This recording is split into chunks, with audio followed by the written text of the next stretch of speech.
Karena PKI mengatakan paling salah itu Orba. Kenapa? Orba lah yang menghancurkan PKI. Balas dendam ini kan tersirat, orang nggak nangkep. Fahami, sadari bahaya G30S jilid 2.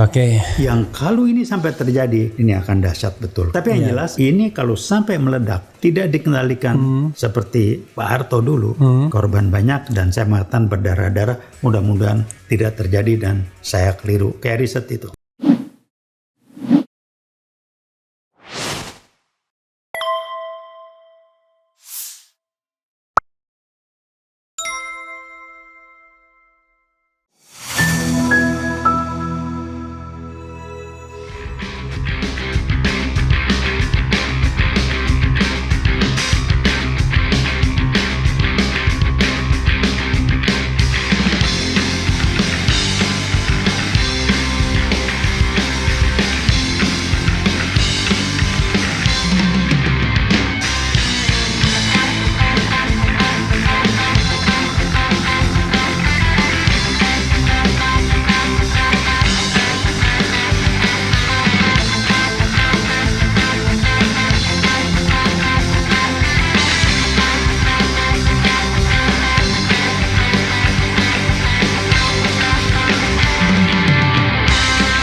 Nah sekarang apa ciri-ciri PKI lagi tanpa sadar?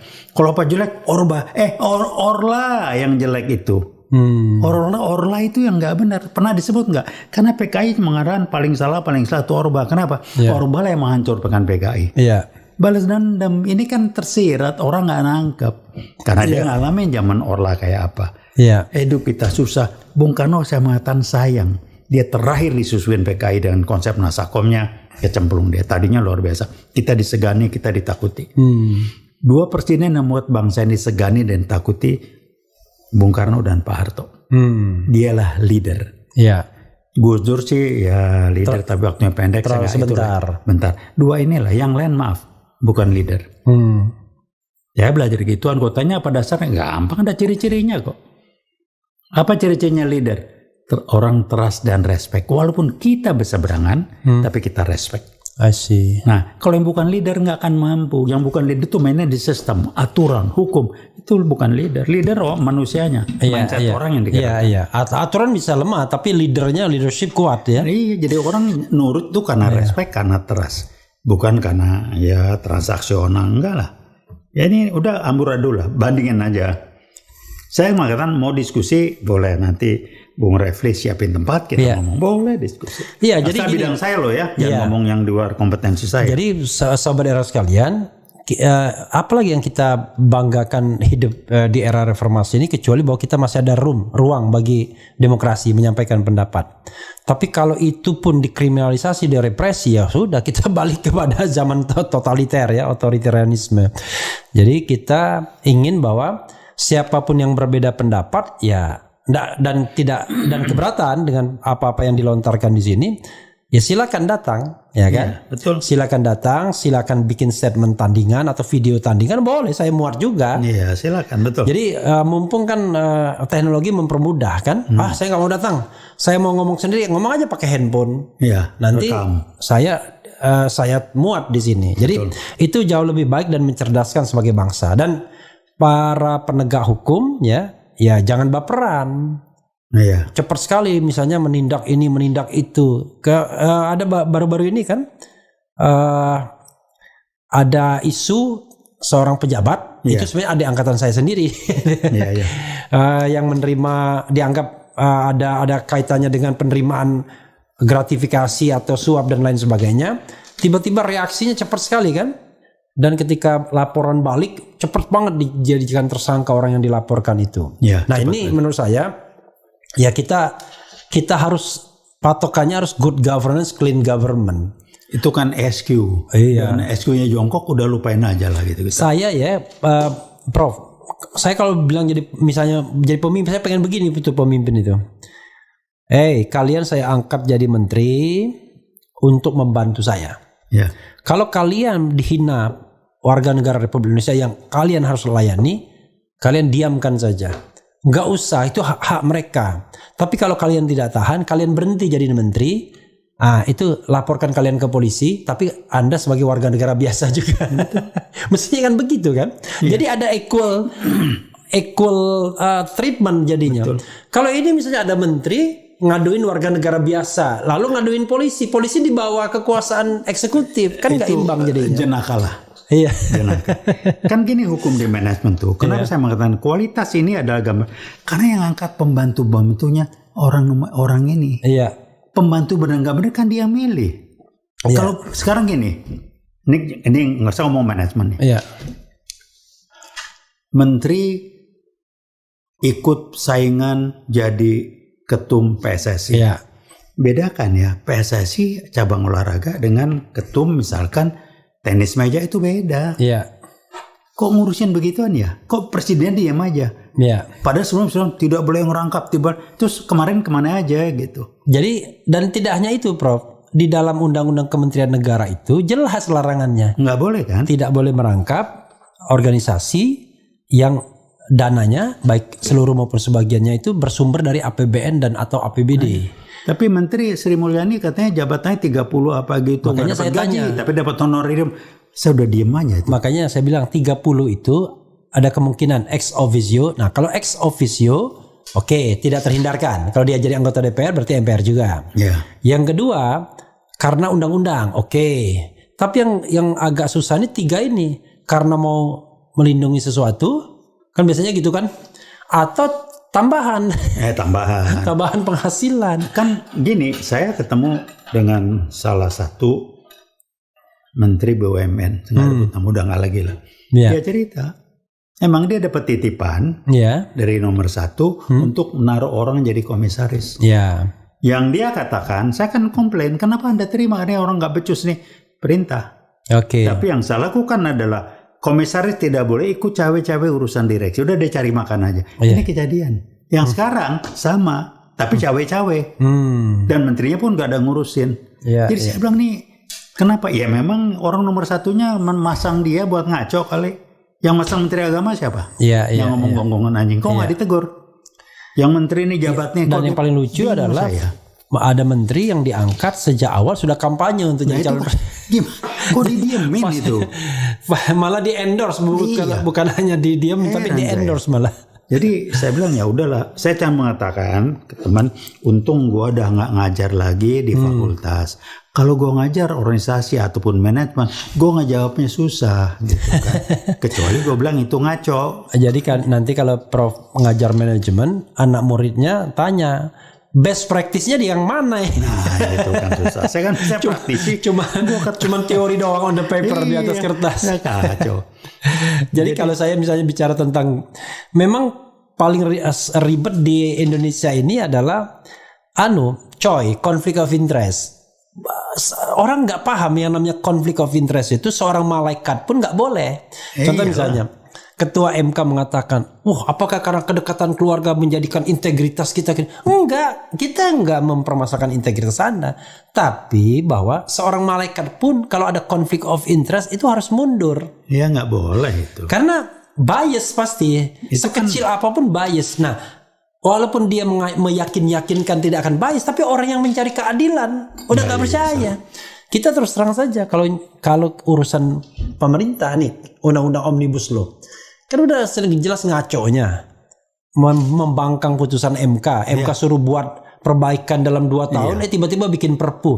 Tapi saya separuhnya aku yakin MK nggak akan batalin tuh bro. Iya pasti. Sudah pasti.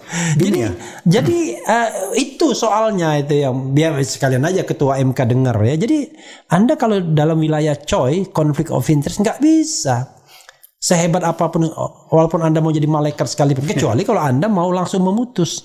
Begitu Anda tidak nurut, Anda langsung dipotong langsung. Karena gini, budaya kita, nanti kalau betul Amerika, budaya kita secara sebagai bangsa itu berseberangan atau tidak sama dengan Amerika sebagai bangsa. Iya. Amerika singkatnya katakan people follow the system. Iya. Jadi kalau sistem dibangun, orang ngikutin. Maka di Amerika patroli polisi 2 orang, kalau nggak benar ya dia yang temennya ngelaporin juga. Iya. Di kita nggak bisa. Nggak bisa. Sistem follow the people. Iya. Orangnya dulu sepakat, baru sistem itu dikerjain. Karena sistem adalah formalisasi dari kesepakatan manusia-manusianya. Iya. Di kita begitu, makanya nggak boleh ada keluarga, nggak mungkin. Iya. Nah, contoh perilaku anak ke orang tua di Amerika nggak sama dengan perilaku anak dengan ke orang tua di Indonesia misal. Iya. Karena memang values-nya beda. Saya nggak ngomong dari mana sumbernya, tapi faktanya begitu. Di Amerika anak bisa gugat orang tuanya. Bisa, dan bisa maki-maki juga boleh. Dan itu lazim aja. Iya, di kita kan, wah lu kurang ajar, nggak benar. Dia usia 18 tahun dia bisa mengatakan no kepada orang tuanya, misal gitu. Dia maki orang tua juga boleh kok. Iya. Nah ini kan beda, di kita nggak gitu, nggak paham gitu. Jadi ya udahlah, suka-suka kau lah orang Medan bilang. Jadi kadang-kadang kita doa Allahu Akbar ya. Oke. Siap. Oke nih, ada mulai ada nih PKI gaya baru sini. Ya, jadi ada 2 bagian yang ingin saya mention ya. Jadi what should to be done? Apa yang harus kita lakukan? Yang dilakukan simple.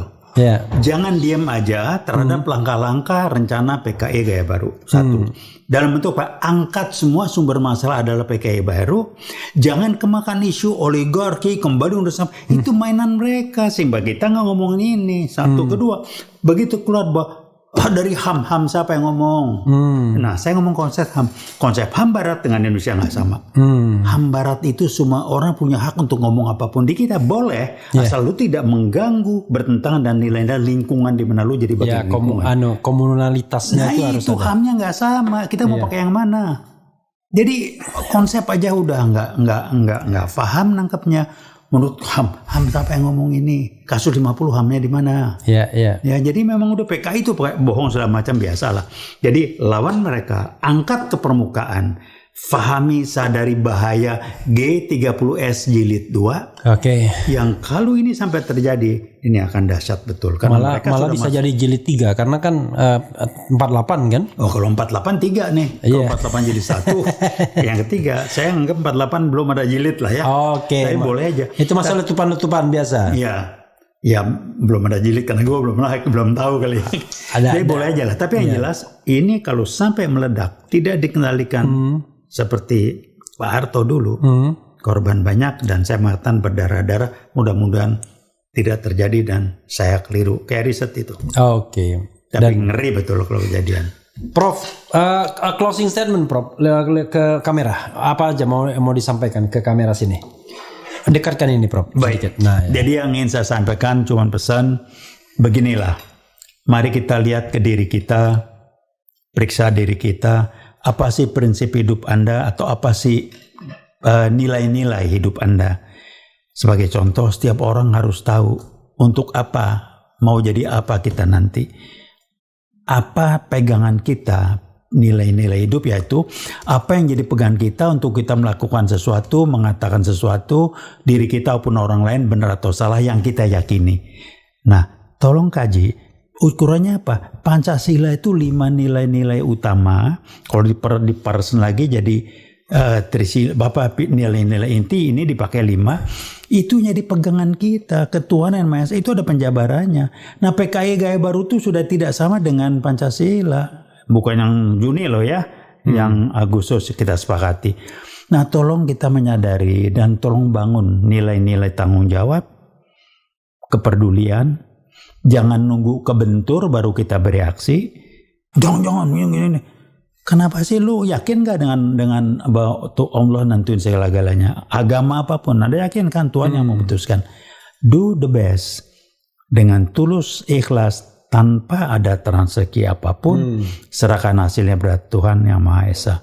Kami dari UWOT menggunakan prinsip nilai-nilai inti, veritas kebenaran, probitas kejujuran, justisia keadilan.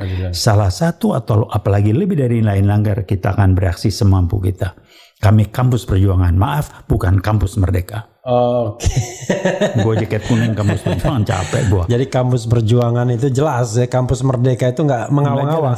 Iya, perjuangan itu putusan rektor kok. Iya. Rektor waktu di Salemba diputusin. Iya.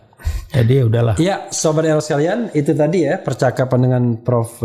Taufik Bahaudin dan mengenai komunis gaya baru ini atau PKI gaya baru ini, ya penting kita cermati ya. Jangan sampai kemudian ketika ternyata sudah di depan kita, belakang kita, samping kita dan kita tidak siap ya. Baru kaget-kaget Karena kita menginginkan negara ini menjadi negara yang mengantarkan sebanyak mungkin orang ke surga. Iya, betul. Bukan mengantarkan sebanyak mungkin orang ke neraka. Wassalamualaikum warahmatullahi wabarakatuh. Waalaikumsalam warahmatullahi wabarakatuh.